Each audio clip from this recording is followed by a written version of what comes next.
आज हमारे साथ तीन बेहद ही कमाल के गेस्ट हैं। एक जो मेरे पर्सनल फेवरेट हैं, इस समय की मैं जिनको बोलता हूं कि बेस्ट एक्टर, बेस्ट सुपरस्टार हैं इंडस्ट्री के। दूसरी वो जिनके करियर की चॉइसेस को लेकर मैं उनकी हमेशा तारीफ करता हूं। और तीसरे वो जो एक अपनी फिल्मों के ज़रिए कल्ट बनाने की कोशिश कर रहे हैं और शायद उस चीज़ में धीरे धीरे कदम दर कदम बढ़ते जा रहे हैं। मेरे ख्याल से इससे ज़्यादा बोलने की ज़रूरत नहीं है क्योंकि मैं शमशेरा की टीम की बात कर रहा हूँ। मेरे साथ हैं रणबीर, मेरे साथ हैं वानी और करण। Hello, hello. कैसे हैं आप हेलो। लोग? बहुत बढ़िया, थैंक यू। इतना ज़्यादा बज़ है। पहले तो कैप्टन ऑफ द शिप से बात करता हूँ। रणबीर की जो चॉइसेस रही हैं फिल्मों की, वो बड़ी अलग सी रही हैं। जी।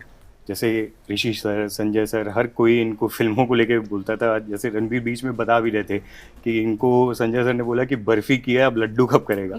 आपने कैसे सोचा कि इनको इस फिल्म में इस तरीके की लार्जर देन लाइफ अलग तरीके की फिल्म जो पीरियड ड्रामा है उसमें कास्ट किया जाए? मैंने ये पहले भी कहा है, मेरा ये सोचना है कि रणबीर आई थिंक जिस फेज़ में इस वक्त हैं, I think the way I look at him visually, जिस एज में वो हैं, मेरे ख्याल से ये बहुत ही नेचुरल ट्रांजिशन था। और जब हम शमशेरा की स्क्रिप्ट लिख रहे थे तो स्क्रिप्ट ख़त्म करते करते रणबीर का चेहरा दिमाग में आना शुरू हो गया था। एंड एक्साइटिंग ये था कि रणबीर यूजुअल सस्पेक्ट नहीं है ऐसी फिल्मों के लिए, which is why I think it was more challenging and exciting, which is why I think Ranbir was the perfect cast for Shamshera. Vaani, आपसे ये सवाल है, जब ऐसे सुपरस्टार्स हों, संजू सर हों, पहले ऐसा होता था हाल फिलहाल की फिल्मों में देखा जाए तो सुपरस्टार्स के बीच में जो फीमेल लीड का काम होता था वो रोमांस करना या गानों के बीच में नाचना गाना, ये काम होता। लेकिन इस फिल्म के ट्रेलर से ये लग रहा है कि बहुत ही प्रॉमिसिंग है और आपका स्टोरी में बहुत ही इंटीग्रल पार्ट है। इस बदलाव को कैसे देखते हो आप? आई थिंक पहले भी माधुरी दीक्षित जी थी, मैम थी, श्रीदेवी मैम थी। इन लोगों के काम डांस तक नहीं थे limited. They were the heroes of a film. So I won't say कि आज फीमेल लीड्स होती हैं एंड आज इनके पास ज़्यादा प्रोमिनेंस होता है इन अ फिल्म। पहले भी था। स्टोरी टू स्टोरी डिपेंड करता है, फिल्म मेकर की विजन पे डिपेंड करता है, किस तरह की कहानी में आपका रोल प्ले करता है। All of these things come into play. So I wouldn't say कि सिर्फ आज है, बट हाँ, आज भी ऐसी काफ़ी फिल्में बन रही हैं। Specific to this film and Karan as a film maker, he ensured कि इन्होंने पहले भी अपनी फिल्मों में जो भी हीरोइंस रही हैं उनको he's given a very substantial role and a very important part to play in his films. And likewise, the same has happened with me and Sona, the character that I'm portraying. बहुत substance है। आप देखेंगे अगर कुछ glimpses में आपको देखेगा, जैसे आज टाइटल ट्रैक भी आया, उसके ग्लिम्सेस में आप देखेंगे there is a story line to her. She is not in a dance costume sitting and in acting her scenes. And I am just very lucky and glad कि एक different नज़रिए से मुझे शूट किया गया है, एक डिफरेंट नज़रिए से मुझे जो मेरा कैरेक्टर है उसकी ट्रीटमेंट है। And these are my learning experiences. I am just trying to absorb all of that, deliver something new, discover something that I haven't as an actor before. जी, वैसे आपने आंसर कर दिया, लेकिन मैं जो क्वेश्चन पूछा था वो ये था कि जब, क्योंकि संजू सर भी हैं, रणबीर भी हैं, पहले ऐसा होता था बड़े स्टार जो मेल लीड्स होते थे उसमें ये होता था कि फीमेल लीड को उस तरीके से अब फिल्मों में उनको इतना इम्पोर्टेंट हिस्सा दिया जा रहा है वो नहीं मिलता था, लेकिन आपने आंसर दे दिया है। रणबीर, आपके रोल की बात करें जी, इमोशनली और फिजिकल दोनों बहुत भयंकर ट्रांसफॉर्मेशन है इस फिल्म में।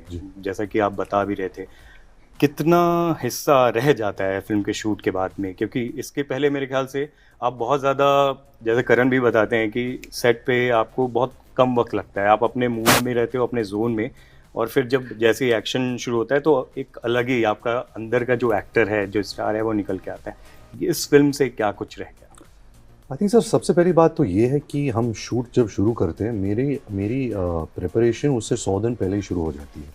मैं बहुत करण के साथ मैंने बैठा हूँ, हम डिस्कस करते थे कैरेक्टर के बारे में, सीन्स के बारे में। करण एक ऐसा डायरेक्टर है जो एक डिक्टेटर जैसा फिल्म नहीं बनाता। He likes to take suggestions, he likes to take what the actors also bringing to the table. बहुत क्लियर है, बट अगर आपको कोई कुछ समझ नहीं आ रहा है या आपको लगता है कि नहीं ये सीन इधर वर्क नहीं कर रहा मेरे कैरेक्टर के लिए या सोना के कैरेक्टर के लिए, he is very welcoming to your suggestions. तो आई थिंक करण और मैंने बहुत डिस्कस किया। ऐसा कुछ इंटेलेक्चुअल डिस्कशंस नहीं हुए, but just for me to observe कि ये क्या सोच रहा है और मैं कैसे ये दो कैरेक्टर्स अच्छी तरह प्रस्तुत करूँ। फिल्म ख़त्म होने के बाद मुझे बहुत बहुत बेहद खुशी हुई, क्योंकि बहुत ही मुश्किल फिल्म थी मेरे लिए, फिज़िकली एंड इमोशनली। कहीं ना कहीं आपके सबकॉन्शियस में कुछ ना कुछ रह जाता है। आई थिंक एक सबसे बड़ी चीज़ मैं इस फिल्म के अनुभव से लेता हूँ कि जो एक कन्विक्शन होता है, एक एक्टर का कन्विक्शन होता है एक डायलॉग बोलने के लिए, या हीरोइन को रोमांस करने के लिए, या एक एक्शन सीक्वेंस करने के लिए, वो कितना ज़रूरी होता है, कैसे कॉन्फिडेंस से आपको करना चाहिए। आई थिंक उसको लेकर करण ने मुझे बहुत कुछ सिखाया, कॉन्फिडेंस क्या होता है, कन्विक्शन क्या होता है। तो आई थिंक वो मेरी सबसे बड़ी लर्निंग है ये फिल्म के थ्रू। करण, मतलब आप इकलौते ऐसे डायरेक्टर हैं शायद जो ऋषि सर के साथ भी जिन्होंने काम किया है और रणबीर को भी जिन्होंने डायरेक्ट किया है। कैसा एक्सपीरियंस रहा दोनों एक्टर्स के साथ काम करने का? बहुत ही एनरिचिंग एक्सपीरियंस है, क्योंकि दोनों सिर्फ फिल्म के लिए काम करते हैं, और किसी भी डायरेक्टर के लिए उससे बढ़िया चीज़ नहीं हो सकती। दोनों अलग पर्सनालिटीज़ हैं, तो तरीके अलग हो सकते हैं, लेकिन इवेंचुअली जो इनका आर्ट फॉर्म है, जिस तरह से ये डिलीवर करते हैं अपने परफॉर्मेंस, या जिस तरह से एक फिल्म के लिए जेन्युइनली सिंसेरिटी से काम करते हैं, वो बहुत ही सिमिलर लाइंस पे है। तो दोनों सिर्फ फिल्म के लिए काम करते हैं, ना कि सिर्फ अपने लिए, या यही सोचते हैं कि मैं कैसा लग रहा हूँ पिक्चर में, मैं इस सीन में यहाँ खड़ा हूँ तो क्यों कर रहा हूँ, मैं इस सीन में यहाँ खड़ा हूँ तो क्यों कर रहा हूँ। They are only working for the film to make it better. So that is the biggest boon any director can ask for. I think ये जो ट्रिविया आपने अभी कहा, मैं भी सोच रहा था, आई थिंक ऐसे 4 डायरेक्टर हैं जिन्होंने पापा और मेरे साथ काम किया। एक करण मल्होत्रा है, इम्तियाज़ अली है, पापा के साथ लव आजकल की थी। अनुराग बासु है, आई थिंक अनुराग बासु की पहली फिल्म वो तुषार कपूर वाली क्या थी, एकता हैड प्रोड्यूस्ड इट, कुछ तो है। एंड करण जौहर, जिन्होंने पापा को स्टूडेंट ऑफ द ईयर में डायरेक्ट किया, और मुझे ए दिल है मुश्किल में। ज़्यादा टफ टाइम किसने दिया? टफ टाइम नहीं होता, आई थिंक कोई टफ टाइम नहीं देता, क्योंकि इंटेंशन टफ टाइम देने का नहीं है। हर किसी का तरीका है काम करने का, और मेरा काम ये है कि उस तरीके में अपने आप को ढाल के अपनी दुनिया निकाल सकूं, जो मैं निकालने निकला हूं। तो चिंटू अंकल का एक्सपीरियंस बहुत ही ज़्यादा है, और उनसे हमेशा सीखने को ही मिला। और रणबीर का तरीका भी फिल्म को सरेंडर करने का ही है। तो आई डोंट थिंक टफ था, मतलब मैंने ऋषि कपूर से काम करके बहुत मज़ा किया है, बहुत इन्जॉय किया है। मैं उनको रोज़ सेट पे मिस करता था, उनका काम खत्म होने के बावजूद मिस करता था, क्योंकि उनकी एनर्जी बहुत डिफरेंट किस्म की थी, बहुत ही एक्साइटिंग एनर्जी है किसी डायरेक्टर के लिए। तो आई डोंट थिंक दोनों में से कोई भी टफ है, as long as the actors are working for the film and only working to make the film better, nothing matters. दोनों में कोई सिमिलैरिटीज दिखती है? सॉरी, मैंने कभी आपसे पूछा नहीं था, लेकिन रात के 10 बजे बाद आपने कभी उनका फ़ोन उठाया? हाँ, क्यों नहीं, क्या बात कर रहे गट्स। हैं? अरे हमेशा उठाया, और हमेशा गालियाँ खाई हैं। लास्ट टाइम बता भी रहे थे आपकी वो सुबह कुछ और बात होती थी, रात को फिर फोन बिल्कुल करके बिल्कुल बोलते थे बिल्कुल बिल्कुल बिल्कुल। अग्निपथ के दौरान की, मतलब सुबह वो ओके करते थे कि कर रहा हूँ और फिल्म, रात और तक वो फिल्म छोड़ चुके थे। पर मुझे पता है कि ये उनका प्यार था। जब वो किसी को 10 बजे के बाद फ़ोन कर रहे हैं, मतलब वो उनको बहुत प्यार करते, रिस्पेक्ट करते, और वो मैंने देखा है। वो इनकी एक पर्सनैलिटी ऐसी है कि ही इज़ अ बुली, तो उनको प्यार दिखाना आता नहीं है। तो अगर किसी को गाली देंगे या किसी को गुस्सा करेंगे, उसका मतलब वो आप उस हम इंसान लोग से को बहुत पूछिए चाहते हैं। वो मीडिया से कितना प्यार करते थे, हमें Correct. कितना। और कई बार तो ऐसा बोलते थे, उसको समझाओ, उसको किस तरीके की फिल्में करता है, उसको बोलो। नहीं, लेकिन मैं एक चीज़ डेफिनेटली कहना चाहूँगा कि चिंटू अंकल का जो ये था ना कि मैं सुबह कर रहा हूँ, रात को नहीं कर रहा हूँ पिक्चर, वो रात को 10 बजे के बाद भी मुझे डांट के सिर्फ इतना बोल रहे होते थे कि मैं तेरी पिक्चर खराब कर दूंगा। उनका सेंटेंस मैं कभी जिंदगी में नहीं भूल सकता, क्योंकि बहुत रेयरली एक्टर इस तरह बात करता है, क्योंकि प्रोफेशन ऐसा है कि उनको पर्सनल लेवल पे इतना इश्क मिलता है, इतना प्यार मिलता है, इतना गॉड लाइक प्लेसमेंट मिल जाता है कि सिवाय अपने बाकियों के बारे में सोचना बहुत मुश्किल हो जाता है कई बार एक्टरों के लिए। लेकिन रणबीर है, वानी है, संजय सर हैं, और चिंटू अंकल जिस तरह थे, उनका बार बार अग्निपथ को मना करने का सिर्फ एक ही रीज़न होता था कि यार मैं शायद ये रोल कर ही नहीं पाऊंगा, ये मेरी इमेज नहीं, मैं तेरी पिक्चर खराब कर दूंगा। लेकिन आपकी एक तारीफ करना चाहूँगा उस दूरदर्शिता की, फोरकास्टिंग की, कि आपने उनके अंदर वो किरदार देखा, और जिस अंदाज में उन्होंने निभाया, मेरे ख्याल से और कोई शायद कर भी नहीं। इसका क्रेडिट एक्चुअली मुझे नहीं जाता, एकता को जाता है, मेरी वाइफ को, क्योंकि ये आइडिया उनका था। हम जब हमारी शादी हो रही थी, हम जब अपने खड़े होते हैं ना स्टेज पे रिसेप्शन पे, तो चिंटू अंकल आए हुए थे, और रिसेप्शन में जो लोग खड़े थे लाइन बहुत लंबी थी, तो चिंटू अंकल काफी पीछे थे, तो वो इतने दुखी और ऐसे ग्रम्पी खड़े थे, एनवेलप पकड़ के, चिन अप करके। तो एकता ने उस वक्त देखा, तब तक हमने अग्निपथ स्क्रिप्ट लिख ली थी, तो एकता ने उनको देखा और मुझे यूं नच करके बोलती है, रौफ लाला। तो आइडिया वहां से आया था, और उसके बाद बस मैंने वो आइडिया छोड़ा नहीं, फिर मैं उनकी जान के पीछे पड़ गया था। वानी जी, रणबीर और आप में कपूर के अलावा और क्या कॉमन है? खाना, हाँ, we love food. we both love food. I think we both have head over our shoulders. I'm just promoting and praising my own self. I think everybody has the head over their shoulders. Metaphorically Okay. also.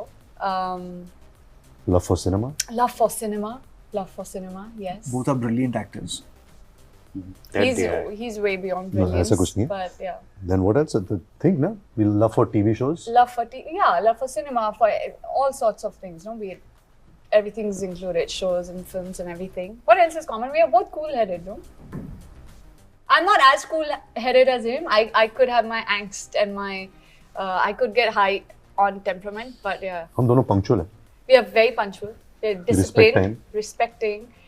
We respect everybody else's time, and so all good things. Yeah, like I don't They know. are lovely people. Oh. They are. They're lovely people. Indeed. Ranbir, हमेशा ये मैं पूछता हूँ और फिर से पूछना चाहूंगा क्योंकि मैं बोलता हूँ जैसा One कि more thing, आप sorry. क्या He can take he can make self-deprecating jokes, and so can I. That's true. Yeah. खुद पे हंस खुद सकते पे हैं. हंस सकते हैं. Yeah. दैट्स वो ability है. Best quality. Yeah. Yeah. So Ranbir, जैसा कि मैंने शुरू में बोला, you are the best actor we have in film industry. पहले भी बोला हुआ है कि जब आपकी फिल्में कॉमर्शियली चलें या ना चलें, लेकिन आपके जो आर्डेंट फॉलोअर्स हैं, फैंस हैं, नॉर्मल ऑडियंस हैं, वो आपके साथ हमेशा खड़े रहते हैं. कभी भी ये नहीं बोला फिल्म चले या ना चले कि इसमें रणबीर की एक्टिंग ख़राब थी. ये सबसे बड़ी बात है किसी भी एक्टर के लिए. इस साल आपकी बैक टू बैक बहुत बड़ी बड़ी फिल्में आ रही है. शमशेरा है, फिर ब्रह्मास्त्र है, और उसके बाद और भी बड़ी फिल्में हैं. इस रिस्पॉन्सिबिलिटी को कैसे देखते हो आपकी? आपके नाम पे लोग फिल्में देखना जाना चाहते हैं और उनको ये लगता है कि रणबीर ने अगर इस प्रोजेक्ट को चुना है तो इसमें ज़रूर कुछ खास चीज़ें होंगी. I feel privileged, feel blessed. You know, किसी का हाथ मेरे सर पे है. I feel I have some lot of blessings, क्योंकि जिस मकाम पे मैं हूँ, जहाँ हूँ, मुझे अभी भी ऐसे मौके मिल रहे हैं जहाँ मेरी फिल्में बड़े पर्दे पर रिलीज़ हो रही है. ये बहुत बहुत बहुत कम लोगों को मिलता है और मैं इसका बहुत आभारी हूँ कि ये जो मौका मुझे मिला है. मैं जानता हूँ मेरे पीछे करोड़ों लोग हैं जो शायद मेरे से ज़्यादा टैलेंटेड हैं, शायद उनको मौके नहीं मिल रहे, और मैं बहुत ध्यान रखता हूँ ये चीज़ का कि मुझे ये मौका मिल रहा है तो I should not take it for granted. पूरे दिल से काम करना, मेहनत से, लगन से, क्योंकि ऐसे मौके सबको नहीं मिलते. हैविंग सेड दैट, जहाँ जिम्मेदारी या प्रेशर का सवाल है, मैंने बहुत प्यार और मेहनत से दोनों फिल्मों में काम किया है. ये मेरी चॉइसेस है, तो मैं बहुत एक्साइटेड हूँ. मेरा काम है एक्टिंग करना. जो ये फिल्म की फाइनल रिजल्ट्स होगी वो मेरे हाथ में नहीं है, तो मैं ज़्यादातर उसके बारे में नहीं सोच सकता, क्योंकि ये ऐसी इंडस्ट्री है जो आपको एक फ्राइडे एकदम वहाँ लेकर जाती है और अगले फ्राइडे एकदम नीचे लेके जा सकती है. तो you have to be level headed. आप सिर्फ अपना काम करो, काबिल बनो, कामयाबी छक मार के आपके पीछे आएगी. ये मेरी भी 3 इडियट्स वाली फ़िलॉसफी है. आपके चेहरे पे, आपकी पर्सनालिटी में ठहराव तो हमेशा से दिखा है, लेकिन अभी ज़िंदगी में जो ठहराव है वो ग्रेविटी बहुत ज़्यादा दिख रही है. इसको मानते हो आप? मैं 40 का भी हो रहा हूँ. अभी लगते नहीं हो. हाँ, अभी शादीशुदा हूँ, एक्सपेक्टिंग अ चाइल्ड ऑल्सो. तो आई थिंक ज़िंदगी का जो तजुर्बा है, दुनियादारी देखी है, कहीं ना कहीं आपको यहाँ तक पहुँचा देती है. बट अच्छी बात है, राइट? ठहराव अच्छी बात है, बहुत अच्छी बात हाँ. है. तो I guess it's the next phase of my life also sir, क्योंकि मैं अभी 15 साल हो गए इस करियर में. अभी जो अगले 15 साल जिस मोड़ मेरा करियर लेगा, जो मेरी चॉइसेस होगी, जो मेरी अपॉर्चुनिटीज़ होगी, ये मेरे लिए बहुत इंटरेस्टिंग होगा. क्योंकि अभी तक सब ऑडियंस ने मुझे सर आंखों पर रखा है, बट इसके आगे उनको और भी एंटरटेन करना है, अलग अलग फिल्में का हिस्सा बनना है. तो ये एक अगला पड़ाव जो है मेरी ज़िंदगी का, ये भी बहुत इंटरेस्टिंग रहेगा, लेकिन मुश्किल भी रहेगा. ऐसा नहीं है कि अभी अगले 15 साल बहुत आसान होंगे मेरे लिए. वानी और रणबीर, आप दोनों से एक सवाल पूछना चाहता हूँ. बीइंग स्मॉल टाउन बॉय, और बहुत सारे ऐसे लोगों को मैं जानता हूँ जो आप लोग से कभी मिले भी नहीं हैं, आपकी फिल्मों के ज़रिए वो अपने आप को आपकी ज़िंदगी का हिस्सा मानते हैं और आपको अपने लाइफ का हिस्सा बना चुके हैं. वो लोग आपकी हर चीज़ को, आपकी बॉडी लैंग्वेज, आपके कपड़ों, आपकी स्टाइल को वो फॉलो करते हैं. इवन कई लोग तो इतना इमिटेट करते हैं कि वो मतलब आप अगर किसी फिल्म में कोई कैरेक्टर निभा रहे हैं, उसमें कुछ खास आपने अंदाज निभाया हुआ है तो रियल लाइफ में कर रहे होते हैं. इसको कैसे देखते हो आप? और जो मतलब ऐसे लोग हैं जो शायद आपको जानते भी नहीं हैं. आई थिंक ये सिनेमा का प्यार है, क्योंकि आपने तो एक छोटे शहर की बात की. मैं भी ये करता था. मैं तो बॉम्बे में पला बड़ा हूँ, मैं भी जब संजय दत्त को देखता था तो मुझे भी उनके जैसे ड्रेस करना था, उनके जैसे बाल उगाने थे। जब मैं शाहरुख खान को देखता था तो मुझे भी क्लास में लड़की को वैसे ही पटाना था, डायलॉग बोलना था, सलमान खान जैसे कपड़े पहनने थे। तो सिनेमा एक ऐसी चीज़ है, एक ऐसा मीडियम है जो बहुत ही इन्फ्लुएंसिंग है और हम सबको एक एक दिशा देता है कि अगर आप अपने माँ के साथ या पिता के साथ कैसा व्यवहार करना चाहिए, या लव्ड वंस के साथ या दोस्तों के साथ, it gives you a direction. So that makes it very important that we have to be very conscious of our decisions. हमें ऐसे कहानियाँ बतानी चाहिए which doesn't have a bad impact और a wrong negative impact on people. You have to be very very careful about that, क्योंकि ये जिम्मेदारी आप पे सौंपी गई है, क्योंकि ये मीडियम ऐसा है, ये एंटरटेनमेंट का मीडियम ऐसा है। I feel like you're used to having unconditional love from your parents and your family, and the next best unconditional love you find is in your fans. क्योंकि आप कैसे भी हो, जैसे भी हो, जज नहीं करते हैं, जो true blue fans होते हैं. And I think growing up, I never thought I'll have fans or there'll be someone who'd look up to me. It feels, I feel immense gratitude towards them, towards life, towards the opportunities that have come my way. I don't take them for granted. I don't take my fans for granted. And it's just surreal, and this is the feeling that keeps you motivated, keeps you going कि आप better करें काम में, ताकि you feel a part of you feels responsible towards them and for them. So I just feel जितना प्यार मिल सके उतना कम लगता है, and I just hope they keep loving and people keep getting inspired or hopefully keep giving their unconditional love. करण, आखिर में कि ऐसा क्या है कि आप इतने पॉजिटिव संजू बाबा को, संजू सर को हमेशा इतने खतरनाक विलेनियस रोल में लेके आते हैं? मतलब आपने एक एग्जाम्पल सेट कर दिया, पहले आप कांचा चीना उनको लेकर आए, उसके बाद अब उनको साउथ में KGF अधीरा बना रहे हैं लोग, अब फिर ये शुद्धि है इसमें। तो ये क्या चीज़ है जो आप उनमें देखते हैं और उसके बाद वो अलग लेवल पर लेके? आई थिंक इससे पहले कि अपना जवाब दें, I always notice world wide, जब भी कोई आपको एक किरदार को बहुत डरावनी बनाना है, it has to be a very loving thing. अगर आप जोकर लो, जोकर को आप अगर नेगेटिव तरीके से देखो, it can be very scary. एक टेडी बेयर लो, टॉय स्टोरी 3 का मेन विलन टेडी बेयर था। और क्लाउन लो, इट का विलन एक क्लाउन है। सो अगर आप एक किसी इंसान को या किसी रूप को बहुत प्यार करते हो और उसको नेगेटिव दिखाओ, जैसे चाइल्ड्स प्ले, उसका इम्पैक्ट 100 टाइम्स और होता है कि यार ये तो बहुत अनप्रिडिक्टेबल है। Anyways answer. नहीं, but you're actually very right about what you just said. तो मेरा ये मानना है कि संजय सर का जो इम्पैक्ट है पर्दे पर, किसी भी रोल में, चाहे वो पॉजिटिव कर रहे हो या नेगेटिव कर रहे हो, वो बहुत ही बहुत बड़ा, बहुत जाइगेंटिक इम्पैक्ट है। तो चाहे मुन्ना भाई करें या चाहे वो कोई भी और फिल्म कर रहे हो जिसमें वो हीरो हैं या अच्छा रोल कर रहे हैं। और रणबीर करेक्ट बोल रहे हैं, मतलब संजय सर की जो मुझे उनके बारे में सबसे ज़्यादा पसंद है वो है उनकी स्माइल। उनकी स्माइल बहुत ही एक आंखों तक जाती है। हाँ, आंखों तक, और एक बच्चे की स्माइल है। तो होता क्या है कि जब आपको एक नेगेटिव कैरेक्टर आपने सोचना हो और आपको उसको अनप्रिडिक्टेबल करना हो, तो आप जब उसे मुस्कुराता हुआ देखें और आप ये ना समझ पाएं कि इसकी मुस्कुराहट मुझे कहाँ गिराने वाली है, संजय सर की वो मुस्कुराहट परफेक्ट है। लेकिन हैविंग सेड दैट, ये सोचें मेरे ख्याल से बाद में आती हैं। आप जब एक कैरेक्टर क्रिएट कर लेते हैं, आप अपने गट से जाते हैं, इंस्टिंक्ट से जाते हैं, उसके बाद उसकी थियोरियाँ बननी शुरू हो जाती हैं, उसकी बातें शुरू हो जाती हैं, किताबें लिखी जाती हैं। मेरा ये मानना था हमेशा कि मेरे लिए विलन इज़ नॉट के, मेरे लिए विलन हीरो बराबर है। हम वो हीरो बोले या विलन बोले, तो मेरे लिए विलन उतना ही ज़रूरी है। तो अगर संजय दत्त विलन प्ले करते हैं तो मेरा हीरो और बड़ा बनता है। और ये मैं मानता हूँ कि जितने एक्टरों के साथ मैंने काम किया वो इस बात को समझते हैं बहुत अच्छी तरह से, इसलिए उस थॉट को सपोर्ट भी करते हैं। तो संजय सर की वो स्पेशल प्लेस हमेशा रहेगी मेरे दिमाग में। And for me the kind of cinema I make, I think he brings in more value for me in a negative character, because वो फिल्म को उतना बड़ा और नेगेटिव एनर्जी को उतना बड़ा कर देते हैं कि मेरा हीरो अपने आप बड़ा होता चला जाता है। तो वो लालच मेरा खुद का है, इसलिए शायद मैं उनको बार बार उसी रोल में देखता हूँ। और आपका एक अलग ही इमोशनल बॉन्ड है, आइडलाइज करते हैं आप। इवन ऋषि सर तो ये बोलते थे कई बार जब आपको गिफ्ट दिया संजय सर ने, कि इसको अपने जैसा मत बना, बिगाड़ मत दे कि इसको।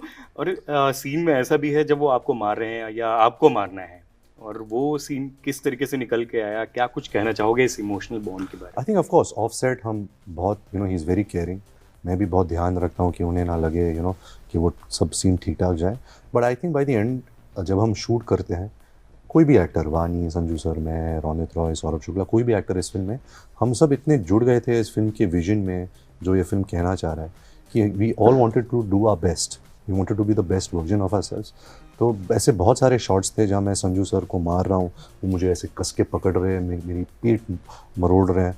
और मुझे याद है कि एक जब पहला टेक किया सही गया था, पर संजू सर ने ब्रेक में मुझे साइड लेकर गए और बोला, देख ये क्लाइमैक्स है, अगर तू फुल ऐसे अपना भड़ास नहीं निकालेगा मेरे पे तो ऑडियंस को इतना मज़ा नहीं आएगा, तो भड़ास निकाल और अगर हल्का सा भी लगे मेरे सर पे डोंट वरी।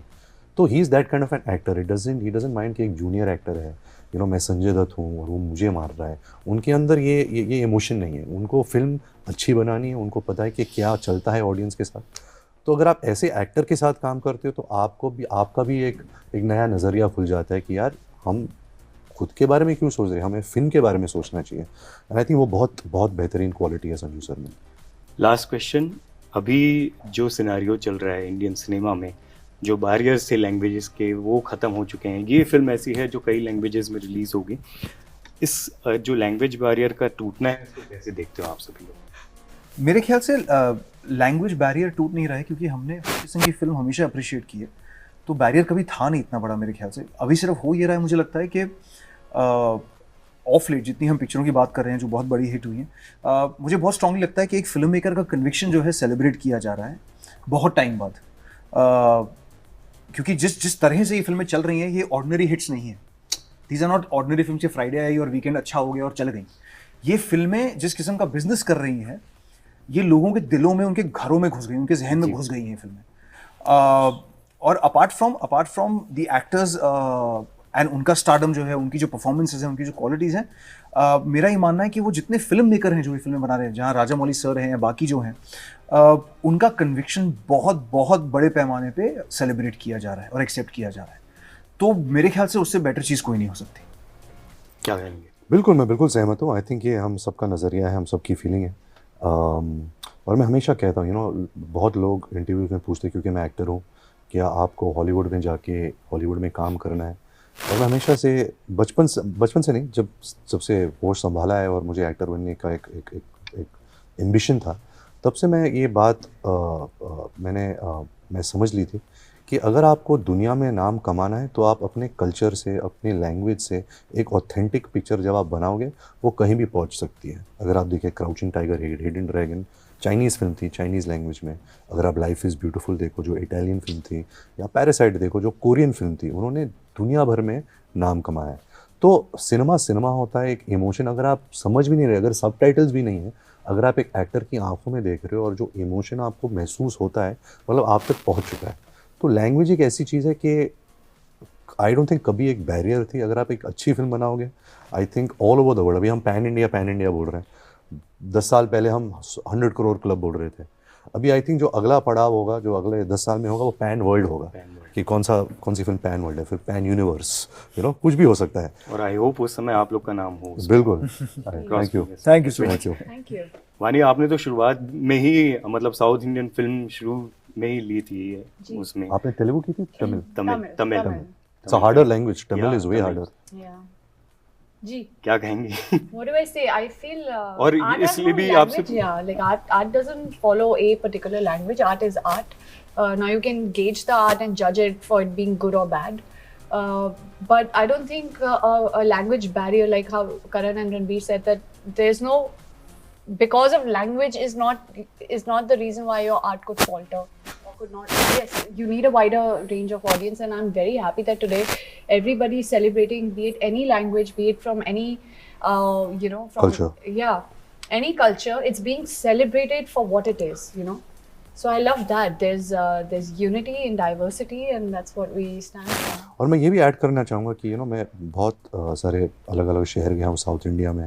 हमने बहुत सारे जर्नलिस्ट से मिले हैं साउथ इंडिया से, इन्फ्लुएंसर से मिले हैं, and they are so welcoming, इतना प्यार है उनके सिनेमा के लिए। They are so respectful of cinema, of art. तो I think everyone is just waiting with open arms. आप अपनी एक अच्छी फिल्म बनाओ, बिल्कुल चलेगी। जैसे उनकी फिल्में यहाँ चलती, हमारी फिल्म भी वहाँ चलेगी। और इस फिल्म के साथ एक अच्छी बात है कि जो लास्ट की जो बड़ी फिल्में हैं जिसको पैन इंडिया लोग बोल रहे हैं, वो सिमिलर लाइंस में है, लार्जर देन लाइफ, जिसमें एक्शन बहुत कमाल है, ड्रामा इसी तरीके का है। तो उम्मीद करते हैं कि जब ये 22 जुलाई को फिल्म आएगी तो इसको भी उसी तरीके की ओपनिंग मिलेगी। Thank you so much. Thank you. बिल्कुल Thank you, sir. Thank you so much. At last आपके फैंस आपको जो इतना प्यार देते हैं, एक्सटेंडेड फैमिली मैं कहूँगा, उन सबको क्या कहना चाहेंगे आप? शुक्रिया, तहे दिल से शुक्रिया अदा। जितना भी कहूँ वो काफ़ी नहीं होगा। आई नो मैंने आप सबको वेट कराया है मेरी फिल्म के लिए, 4 साल हो गए, बट आई होप कि it's worth the wait and I will see you at the movies soon. I'm just thankful. I think आप लोगों की वजह से like you know we get motivated and there's an inspiration. I think a part of my inspiration especially comes from the fact that you guys exist. So thank you so much for always being there, and I hope you can all enjoy and love Shamshera. तो ये कहना चाहूँगा 22 जुलाई को शमशेरा देखिए theatres में, और उसे उतना ही प्यार दीजिए जितना हमने दिया है बनाते वक्त, ताकि हम सब ऐसी और फिल्में बना के आपके सामने पेश कर सकें। Thank you so much. Thank you guys for giving your valuable time, और उम्मीद करते हैं कि जैसा अब तक इतना बेशुमार प्यार आप लोग को मिला है, इस फिल्म को उससे ज़्यादा मिले। Thank you. Thank और you. आपके लिए तो ज़्यादा मेरी तरफ से विश है, प्यार है, क्योंकि आपकी जो रिस्पॉन्सिबिलिटी है और बढ़ गई है। बिल्कुल। Thank you so Thank you much. so much. Thank you.